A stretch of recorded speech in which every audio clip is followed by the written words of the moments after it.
lot of us haven't had exposure to this. Well, first things first, a radical has this symbol right here. It's called a radical symbol.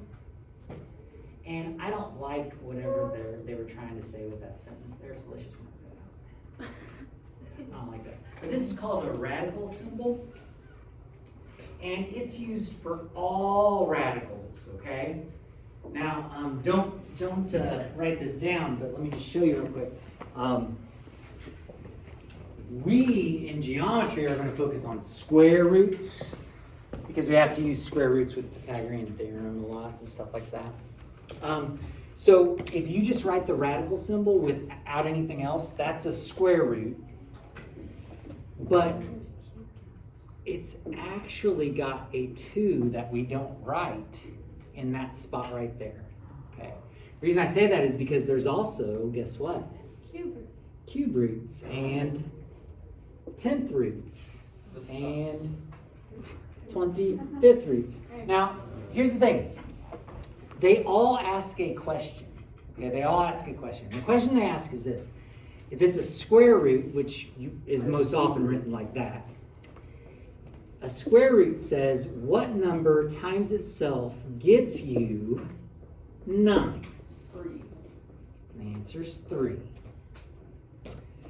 A cube root's going to ask, what number times itself 3 times gets you 8? The answer's 2. And then it might say, I really don't know what to write there to make it work out nice, so I'm not going to bother. Yeah, I don't know. I'm thinking like 1,000 or something. No, I don't think that even works. But anyway, so these always ask a question. They say, what number times itself, in this case, 10 times would get you whatever number's in here, okay? So radicals ask a question. It turns out they ask the inverse question of exponents. Exponents tell you to multiply a number how many times, right? Yeah. But radicals tell you, well, how many times, what number could you multiply over and over again to get this number? So it's coming at it a different way. All right, so a little bit of vocabulary. The number that is underneath the radical is called the radicand. The radicand. And it turns out the number that is sometimes right there is called the index. So a little bit of vocabulary, And again, when it's a square root, it's just they don't write it. You know what I mean? It's implied. Okay, there's basically just 4 rules that we need to follow in simplifying radicals. But believe it or not, we're going to have 4 different handouts, front and back, in order to practice these 4 rules, okay? Because it's new, it's different. One of the first rules that we're going to actually practice today is that no perfect squares can be left underneath the radical, okay? Oftentimes, when the student asks me to check if they're right or not, I can tell them right away because I can look at their radicand. For example, he probably wouldn't mind me saying his name, but a certain student yesterday was trying these out, and he had an answer like this and said, "Is that right?" And I was able to say, "No." Why? 4 is a perfect square. What are some other perfect squares? 9, 25, 169. Any others? 4, 121. He seems to know a lot. Any smaller ones? 64, 16. 49. What? 49. 49 is one. Yep, 49. Because 1 is 1. 81. Oh, 81, yeah, 81. Yeah, that's one as well. So if you have a perfect square left in your radicand, that means you can do more. And the reason why is because what number times itself gets you 4? 2. 2 does, right? What number times itself gets you 81? 9. 9 does. So they always reduce. Does that make sense? They always reduce. Okay, so the second rule that we're going to look at maybe a little bit today is you can only multiply or divide numbers that are either both under the radical or both outside of the radical. So, if you're going to multiply stuff, if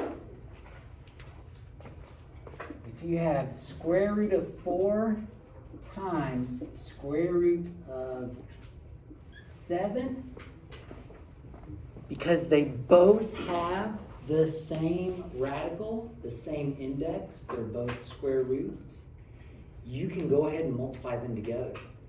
They're on the same plane. They're on the same plane. So guess what square root of 4 times square root of 7 is? Square root of 28. Now, it could break down though, couldn't it?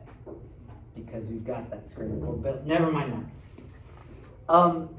Additionally, you might have 3 square root of 4s and 2 square root of 7s.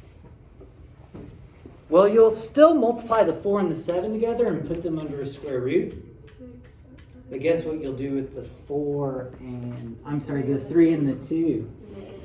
They're on the same plane as well, right? They're on the same plane as well. And you'll get 6 square root 28. Okay. I'll go ahead and talk about this third one, but we're not going to practice it today, but I'm just kind of planting the seed a little bit. 3 says you can only add or subtract radicals that have the same radicands. It turns out that multiplication is closely related to square roots and exponents. But what's not closely related to square roots and exponents is addition and subtraction. So if you're told to add some things together, most of the time, you're going to be out of luck. Why do I keep doing 4? I don't like it. Let's go 5. You're going to be out of luck. Wait, that's multiplying. No, add. Okay, there we go. Now, we're there. If you're asked to add things together, the only time you can add them together is if they have the same radicand. So if you're given something like this, you're done. You're done. It will not simplify. So you just say like, no. Or you just be like, I'm done. Okay. If they have the same radicand, here's the best you can do. You think of them as like terms. For example, if you had an x plus an x, what would be your answer? 2x. Because you've got 1x here and 1x here. Together, how many x's do you have? You have 2 of them. That's the only way you can simplify radicals as well. If I've got 1 square root 3 here and I add it to 1 square root 3 here, how many square root 3s do I have? I have 2 square root 3s. That's the best you can do, okay? And it turns out in Algebra 2, you'll have some different indices going on. And if they don't match, so these might match, but if these don't match, again, you're done. They won't combine. But anyway, that's kind of going ahead a little bit. Let's not go there. We'll talk about this last one, but then let's go ahead and practice. Let's go ahead and down here and do some exam plays. On number 4, it says you cannot leave a radical in the denominator of a fraction. That one seems like it's kind of like why? Why is that an issue? And we'll talk more about that later. It turns out if you leave a denominator in a fraction, there's a totally different looking answer that has the same value. And in math, we like to be consistent, don't we?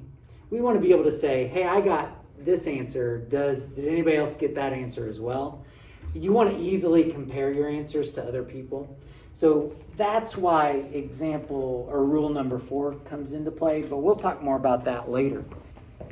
For today, I want to simplify some basic square roots.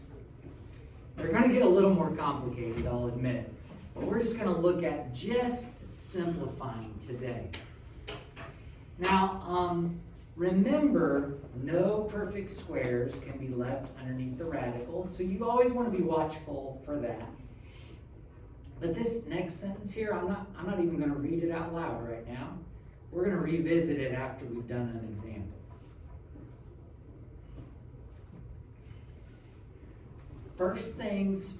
The first thing I want you to do when you're asked to simplify a radical is ask the question. Radicals ask you what number times itself gets you 25. If you can answer that question, you're done. What number times itself gets you 25? And we're done. And the reason we're done is 25 is a perfect what? Square. Perfect square. Okay? But let's say you're not real good with perfect squares. Here's a second technique that you're going to need to know how to do. The second technique is to say this. Square root of 25, I think it may simplify. I really don't know. I'm going to split it up into factors. What are two numbers that multiply together to make 25? 5 and 5. Well, that's where this comes in. If you make a factor tree and you see a pair of numbers, then you're going to take one of them on the outside of the radical. So another way to say it is a pair of numbers multiplying together is actually a perfect square. What's up? Thanks, Auntie. Thank you. Oh, thanks.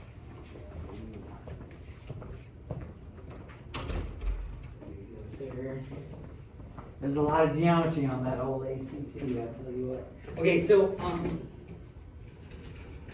the other way to do it is whenever you do a factor tree and you have a pair of numbers, for every pair, how many come out?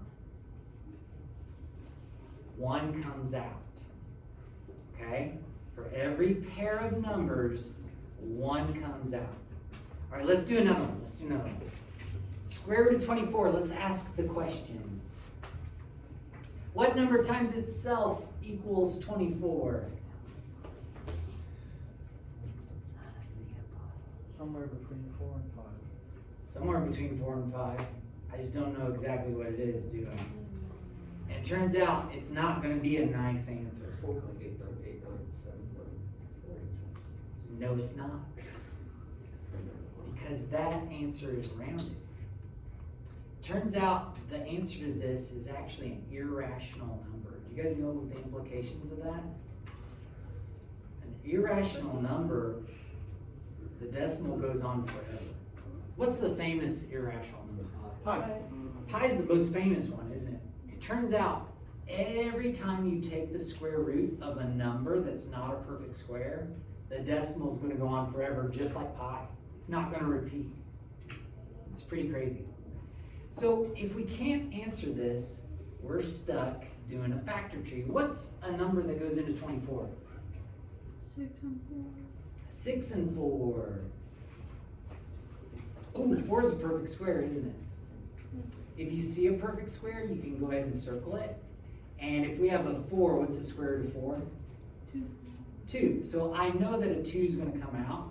So I can either circle the 4 or I can just break it down real quick and circle the 2s. Does 6 break down? Yes, 3 and 3 and 2, right? Do I have another pair? 2. No. No. So because of this pair of 2s, a 2 comes out. and that's it.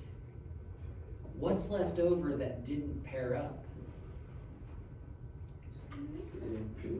3 and 2. And what happens is whenever you have things left over, you go ahead and multiply them back together to make 6 in this case. So ladies and gentlemen, the simplified form of square root 24 is 2 square root 6. That's the simplified version. Now you might be asking, well, what happened to the 4? Well, the 4 broke down, didn't it? You only have to look at the ends of the branches. Let's look at square root 400. Let's ask that question. What number times itself? Hi. Hi, I have an ACT practice. Cool, yeah. Thank you. You bet. You know what there's a lot of on ACT? Geometry. Very good, yeah. All right, so what number times itself equals 400? Turns out it's 20, isn't it? That means 400 was a perfect square. Pretty cool, huh? That's not one that people normally have memorized right away. So yeah, it turns out if you know your perfect squares, you're done in a hurry, aren't you? In this case. But let's say you don't know what the answer to the question is. I found another one. Hey, where oh, you're well, doing that's the cool. stack. That's exciting. Thank Yeah, you. Thank you. Gary. Gary, you know what there's a lot of on the old ACT? Algebra. Yes. And geometry. Yeah. Geometry. I feel like there's a little more geometry in a weird way. Yeah, because they like those kind of application problems, you know what I mean? Anyway. Okay, so let's say you didn't have an answer for this question. You're like, no, I don't know. Well, then what are you going to do? I'm gonna map it out. Make a factor tree. What goes into 400? Don't say 20. Let's make this 40 and 400. 10. What's that? 40 and 10. 40 and 10. That's exciting. What goes into 10? 5 and 5. That was a lot. 2 and 5? 5 and 5 2. and 2. Yeah. What goes into 40? 4 and 4 and 10. What goes into 4? 10. 2. 2 and 2. What goes into 10? 5 and 5 and 2. Okay, so there's a lot going on here, isn't there? Well, look for pairs of numbers. I have a pair of 2s that are like staring at me, right? But don't we also have another pair of 2s? So I insist that you circle them. And it's going to be a little like amoeba-like. But put a circle around them. What else do we have a pair of? 5. We have a pair of 5s, don't we? It looks like I'm doing a word search. Now, we did, it turns out, have a pair of 10s that we could have used, but we already broke them down, right? We already broke them down, so that ship has sailed. Now, take inventory of what we circled. We circled a 2, so that means a 2 comes out. What else is going to come out? 5 is going to come out. What else is going to come out? Another 2. What did I place in between them? Multiplication symbol. So they were factors on the inside, right? When you take them out, they're still factors. They're still going to multiply together. Yeah. Was anything not circled? Any of these end branches not circled? No. They were all circled. So what's 2 times 5 times 2? 20. 20. 20. What do you guys think? I hate it so much. Really? Yes, It's a strong. I very much dislike this. I disliked it last year too, so. You actually did this last year? We barely got into it. We did it. Oh. Yeah, it was extra practice that I had to do. Oh my goodness. Okay. We Well, were talking about like monomials and stuff. yeah. I hated it. That's cool. Okay. We started talking about that right at the end. All right, ladies and gentlemen, this last one. We did. Okay. Oh, just a heads up. Your natural display / multi-view calculators, they'll all handle these nicely. Oh, also I should say, you can always punch them into any calculator, and if they come out nice, it was a perfect square, right? So you can use a calculator to help you out. Just not that. Just not my calculator. Yeah. Okay, I'm good. now here's the thing. You handle variable terms in a similar fashion, okay? It turns out you can have perfect square variables. You can have pairs of variables. So you handle it in similar fashions. You always want to ask that question first.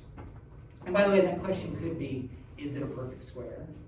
Or it's more customary, what number times itself gets you, and let's start with 60.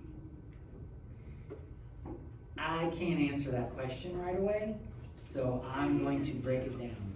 What goes into 60? 30 and 2. 30 and 2. What goes into 30? 5 and 6. 5 and 6. What goes into 6? 2. 2 and 3. Do we have any pairs? The twos. Yeah, we do. They're not by each other, but don't we have a pair of 2s? Yes. So check this out. What's going to come out? 2 is going to come out. Now, I'm not going to write the 5 and the 3 yet because we've got more work to do, don't we?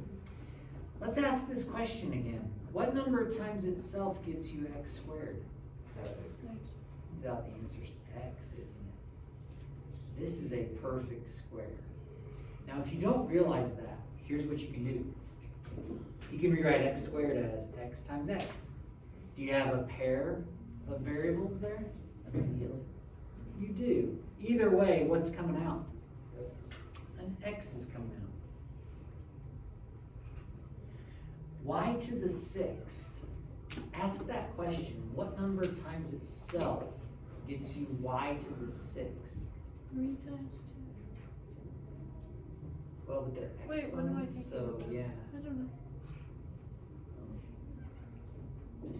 I'll tell you, this is a perfect square. Y to the 6th is a perfect square.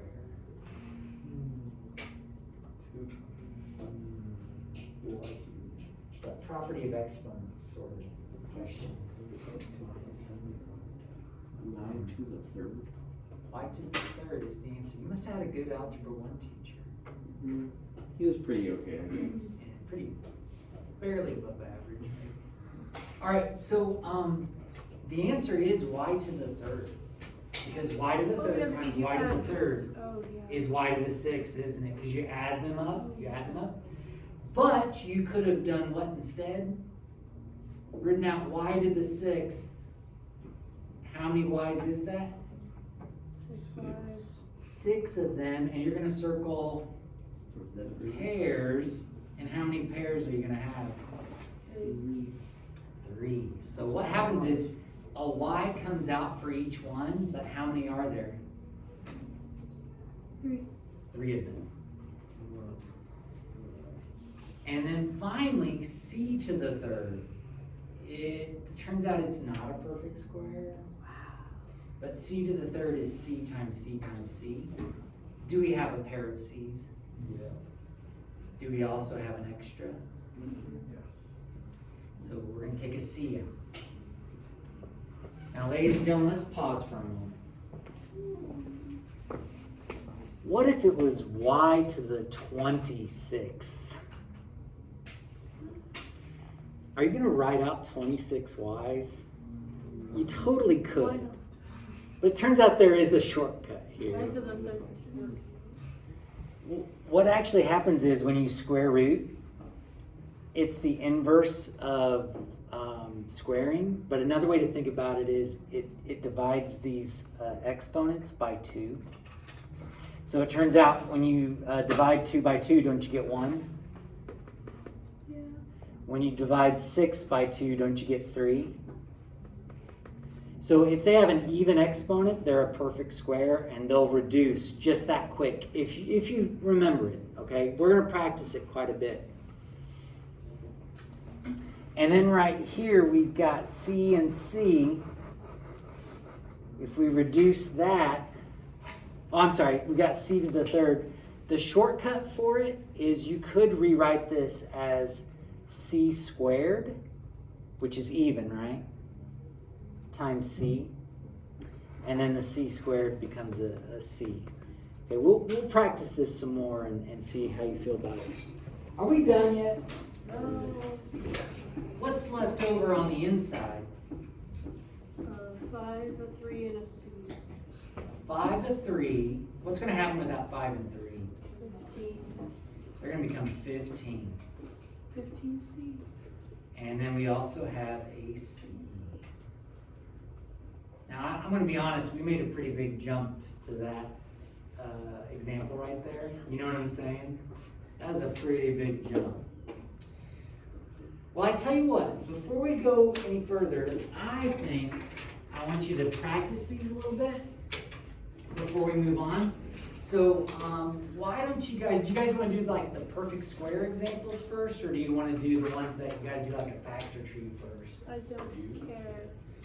I probably can't. That's okay. Let's do the perfect squares first. Will you guys do this side? And yeah, try to knock out 1 through 21. Yeah, 1 through 21. Try it out.